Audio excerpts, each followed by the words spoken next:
Hello everyone, welcome to the Football Analysis. In today's video, we'll dive into what's going wrong with Amorim's Manchester United side in the Portuguese manager's debut season. We'll keep it short and straight to the point, breaking down the starting lineup into three categories. First, we have the no future players. Next, the system is not for them players. And finally, the Amorim-Type players. Now, let's start with the no future players in this match. Manchester United's struggles were most evident in the midfield. In football, it's often said that attack wins you games and defense wins you titles, just like Fergie once said. But in modern football, the midfield is where great teams are built. It's the spine of the team. We've all seen this firsthand. For example, look at how Manchester City, four-time champions, struggled when Rodri was missing from their starting lineup. The Ballon d'Or winner is the perfect example of just how vital the midfield role has become. Over the last decade, following the dominance of CR7 and Leo Messi, we've seen midfielders starting to claim the sport's biggest individual awards. Another great example is Real Madrid. They face real challenges after losing the German magician, Toni Kroos. Baller. Leave the football before the football leaves you. When we return to Manchester United, we see a double pivot of Casemiro and Eriksen.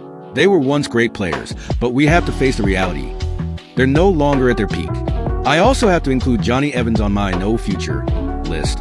Now, let's move on to the Amorim-Type players category. Starting from the back, there's no real issue with Onana, De Ligt, and Mazraoui. Of course, Onana was extraordinary. I did notice De Ligt getting caught out of position at times when being aggressive, but that's a calculated risk Amorim loves to take. At Sporting, Amorim often used Dio-Man to step into midfield, be aggressive, and win the ball. However, if that doesn't work, the team needs cover from the midfielders. Unfortunately, that's not something Casemiro and Eriksen can provide right now due to their lack of physicality. As for Mazraoui, he really impressed me with his versatility and consistency. He acted as a press-resistant, progressive right center-back, while also performing well out of possession by trying to win the ball back. What's more, he's capable of playing both the right wing-back and left wing-back roles, and doing so even more effectively. In midfield, since we removed the two pivots, Eriksen and Casemiro, we're left with the wing-backs, Ahmad and Dalit. For me, Dalit fits this system. He might seem average at first glance, but I think he brings balance to the team. Especially with Ahmad on the opposite side being more attacking, Dalit's defensive qualities stand out. I've seen him tracking back, using his pace and high work rate to make effective defensive recovery runs throughout the match. I believe Dalit's qualities make him a good candidate for the Amorim-Type player category. His pace is especially valuable for defending the wide channels and assisting the left center back, like he did with Evans in this match. Looking ahead, Dalit could also help Lisandro Martinez with his defensive duties. This would allow Martinez to focus on what he does best, building play and making line-breaking passes. If Dalit can improve his attacking decisions, he could be even more effective. He already makes intelligent diagonal runs, but needs to work on his confidence and composure in 1-versus-1 situations with the keeper. Amorim also expects his wingbacks to act as crossing options, so Dalit needs to develop his weaker left foot. If he improves in these areas, I believe he could thrive under Amorim, just as he showed progress under Ten Hag. Dalit has the potential to be a solid option on the wings. Now, let's talk about Ahmad. Ahmad is clearly Manchester United's best player so far. Even before Ten Hag decided to bench him, he was making a strong case for himself. The big question is whether Ahmad is being wasted as a right wing-back. Some argue he should play as a right inside forward, but I think Ahmad is vital in his current role on the right wing. Amorim even mentioned in his post-match press conference that it's not hard to defend in that position. His responsibility is simply to track back and cover when the left back overlaps. And Amorim isn't lying about this. We can look at Giovanni Quindia, who played a similar role for Sporting. Quindia had fewer defensive responsibilities and thrived in that system. Players like Bukayo Saka at Arsenal or Lamine Yamal at Barcelona take on similar roles. They stay wide to provide width and maintain possession while having the freedom to attack and cut inside. For this to truly work, though, Manchester United needs to improve its ability to maintain possession. Now, let's talk about the attack, where Manchester United has a big problem. Defensively, the team has looked decent since the start of the season, with Onana leading the clean sheet table. There's clear improvement at the back, but the attack, it's been awful. The numbers are low, and more importantly, there's no chemistry between the players. In this match, Bruno, Rashford, and Garnacho were completely disconnected, not just from the midfield, but also from each other. I only saw one moment where Bruno and Rashford attempted a 1-2. For the rest of the game, Garnacho was making aimless runs with the ball and poor decisions. I'd categorize him as a player who doesn't suit this system. Garnacho lacks the creativity, vision, and football IQ needed to play as one of the 10s behind the striker.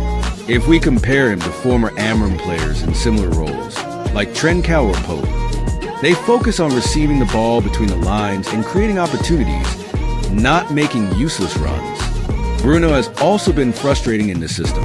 His passing has been inconsistent, and he struggles to carry the ball effectively.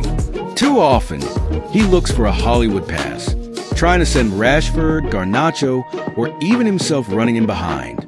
This approach evacuates the midfield and disconnects him from the rest of the squad. That said, I still believe Bruno has the capability to succeed in this system. If he can find the right partners and focus on playing for the team, we've seen what he's capable of when he's comfortable. As for Rashford, even though he managed to score in this match, he's not suited for the number 9 role. He lacks the physicality needed to hold off defenders, and is often too easy for opposition players to mark out of the game. For these reasons, I also categorize Rashford as a player who doesn't fit the system. This leaves us with Onana, De Ligt, Mazraoui, Dalot, Ahmad, and Bruno from the last starting 11 as Amorim-type players. Now, if Amorim has to fix this and pick a team for the Europa League game on Thursday to bounce back, here's what I think he'll do. At left center-back, Martinez is a first-choice option, if he's fit. If not, Shaw is another solid pick. We saw how Shaw brought composure and helped maintain possession after coming on in the 55th minute of the last match. For the central center-back role, De Ligt will likely start, providing stability and leadership at the back. On the right center-back, I think Amorim will choose Lenny Yoro. Yoro is a natural fit for this role, adding defensive quality while also being capable of playing out from the back, a key requirement for Amorim's system. On the right wing, Ahmad has firmly secured his place. For the left wing-back position, I believe Mazraoui and Dalot will continue to rotate. In this specific match, Mazraoui might be the better option, especially considering the physical demands of the Premier League. Against Everton, for example, Mazraoui's versatility and consistency could shine. Dalot, however, remains a reliable alternative for rotation. Amorim is known for rotating his wingbacks, so we might even see Garnacho or Anthony get opportunities in these roles when Ahmad needs rest. In midfield, the pivot is clear: Meno and Ugarte. Everyone is excited to see these two play together. Meno could be the missing piece of the puzzle. In the Ipswich match, United lacked a midfielder who could receive the ball on a half-turn, glide through midfield, push forward, and link up with the strikers. Meno can do all of that effortlessly, much like Morita did under Amorim at Sporting. As for Ugarte, he's already proven himself to be an Amorim-type player. Personally, I'd play Ugarte on the right side of the pivot. This would allow him to provide extra defensive cover for Ahmad, enabling Ahmad to focus more on his attacking creativity. Ugarte has the stamina to cover centrally for Meno and provide wide defensive support for Ahmad. Yoro, with his youth, speed, and strength, could also push forward to cover for Ahmad when needed. Up front, in one of the number 10 roles, I think Mount should get his chance. He looked sharp in training before the Ipswich match and can help United by maintaining possession and dictating the tempo. Mount would likely partner Bruno, creating opportunities for Rasmus Højlund up front. Højlund needs a goal under Amorim to boost his confidence and kickstart his form, and this match could be the perfect opportunity for him to shine. Right now, United fans are understandably frustrated with the team's performances, but I genuinely believe this lineup has the potential to perform well and secure Amorim's first Europa League victory against Bodo/Glimt. Let me know your thoughts in the comment section below. I'd love to hear your perspective. And don't forget to like and subscribe to the Football Analysis for more tactical breakdowns and discussions.